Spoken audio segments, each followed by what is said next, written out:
Good morning বন্ধুরা, কেমন আছো? আশা করি ভালো আছো। আমি ভালো আছি।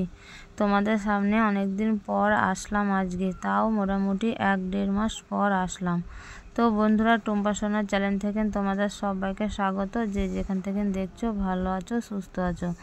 দেখো, সকাল থেকে একটাও কাজ তোমাদের সাথে শেয়ার করিনি, আর আসিনি, অনেক কদিনই আসিনি বলতে পারো, কারণ তোমাদের দাদাভাই চলে যাওয়ার পর থেকে আমি আর কোনো ভিডিও করিনি। কারণ প্রচুর গরমের মধ্যে দিয়ে ভালো লাগছে না, আবার তাতে তোমাদের দাদাভাই নেই, চলে গেছে, তো মনটা খারাপ, সেই জন্য আসেনি। তো আজকে একটু ভাবলাম যাই, আর এত গরম পড়েছে কি বলবো বন্ধুরা, প্রচুর গরম।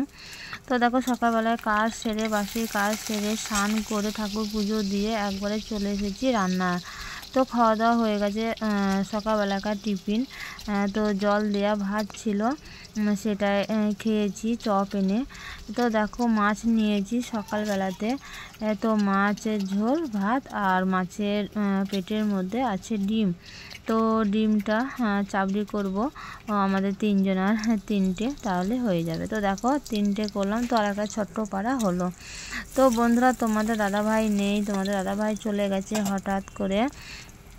তো সেই জন্য তোমাদের সাথে আর কোনো কিছু শেয়ার করা হয়নি। তো আমি আসিও নি তোমাদের সামনে কোনো ভিডিও নিয়ে, আর বাড়িতে একটু কি বলবো, তোমাদের অসুবিধা চলছে, তো সেই জন্য আসা হয়নি। তো বন্ধুরা, কিছু মনে করো না।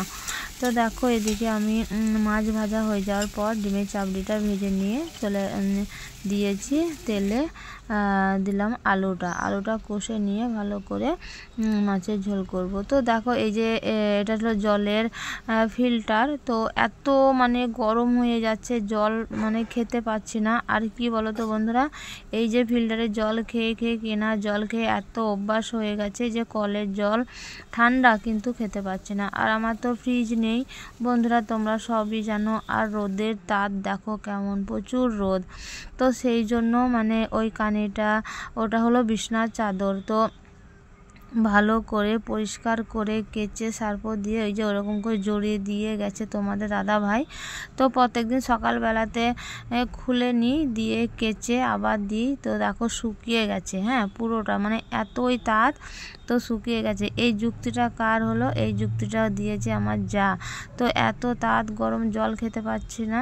তো একদিনকে গল্প করছি জায়ের সামনে, তো যা বললো, দিদি এরকম করে দেবে, তাহলে দেখবে জলটা ঠান্ডা থাকবে। তো বন্ধুরা, সত্যি তাই, যে চাদরটা শুকিয়ে যায়, ঠান্ডা কলের জল নিয়ে এসে দিই ওপরে, দেখলে তো দিলাম, তো জলটা সত্যি ঠান্ডা হয়েই থাকছে, খেতেও ভালো লাগছে। আর গরম না, খেতে ভালো লাগছে না, এমনিতেই তাঁত গরম, আবার জল গরম, তাহলে ভালো লাগে? তো আমার যা বলে যে তুমি যখন ঠান্ডা জল খাবে তখন নিয়ে এসো, যায়ের ফ্রিজ আছে। তো আমি বেশি ঠান্ডা আবার খেতেও পারি না, অল্প, তার সাথে আবার জল মিশিয়ে আবার আমি খাই। তো বন্ধুরা, ওদিকে আমার রান্না হয়ে যাওয়ার পর, তো দেখো চলে এসেছি সব বাসন কুসন নিয়ে। আর এই যে কলপাটটা দেখো করেছে আমার বর বাবু, ওটা করেছে, বাধ্য হয়ে করতে হয়েছে। তো দেখো, এইখানটাতে আমি বাসন মাজবো। তো এত রোদে তাত, কি বলবো, প্রচুর রোদে তাত। দেখো, 2 দিন ধরে মেঘ আসে বিকালবেলায়, কিন্তু একটু বৃষ্টি হচ্ছে না, চলে যাচ্ছে, একটু হাওয়া নেই, খুবই গরম। আর এই যে বস্তার মধ্যে নোংরা রাখি, যখন 1 বস্তা হয় তখন ফেলে দিয়ে আসি। কি বলো তো বন্ধুরা, আমাদের ফেলা কোনো জায়গা নেই। তো পরের বাড়িতে ফেলতে যাব, প্রত্যেক দিন যদি ফেলতে যাই একটা খারাপ দেখায়। তো সেই জন্য 1 বস্তা করে হয় 1 সপ্তাহ মতন দিয়ে ফেলে দিয়ে আসি। তো দেখো, আমি এদিকে রোদের মধ্যে মাথাতে কাপড়টা দিয়ে বাসন কুসনগুলো মাজিয়ে, আর আমার মেয়ে ধরে আছে ক্যামেরা। তো মেয়েও গরমে, এখন তো স্কুল ছুটি বন্ধুরা, তো সেই জন্য স্কুল নেই, বাড়িতে আছে ছেলে মেয়ে। আর ছেলে পড়তে যায়, এখন ছেলে পড়তে গেছে দুপুরবেলায়, এখন বাজে কটা, 12:30 কি 1টা হবে এরকম। তো ছেলে গেছে পড়তে। আমার রান্না হয়ে যাওয়ার পর ছেলেকে 2টো ভাত দিয়ে দিলাম, গরম গরম খেয়ে চলে গেছে। তো দেখো, ওদিকে আবার আমি বাসন কুসন মেজে স্নান করে আবার এই যে চলে আসলাম। আর আমার মেয়ে বলছে, মা তাড়াতাড়ি খাও, মেঘ উঠেছে। তো মেঘ তো প্রত্যেক দিন আসছে কিন্তু বৃষ্টি হচ্ছে না, এত গরম। তো বন্ধুরা তোমাদের সাথে বেশি কিছু শেয়ার করিনি, এইটুকুনাই শেয়ার করেছি। আর তোমাদের দাদা ভাই নেই তো মনটাও খারাপ, ভালো লাগছে না, প্রচুর গরম। আর বাড়িতেও একটু মানে খিচিবিচি কি বলবো তোমাদের, সব বাড়িতেই আছে। তো সেই কারণে তো তোমাদের দাদা ভাই চলে গেছে। তো দেখো এদিকে আবার মেঘ চলে এসেছে। তো বন্ধুরা তোমাদের একটু আমি দেখাচ্ছি যে কতটা মেঘ এসেছে দেখো।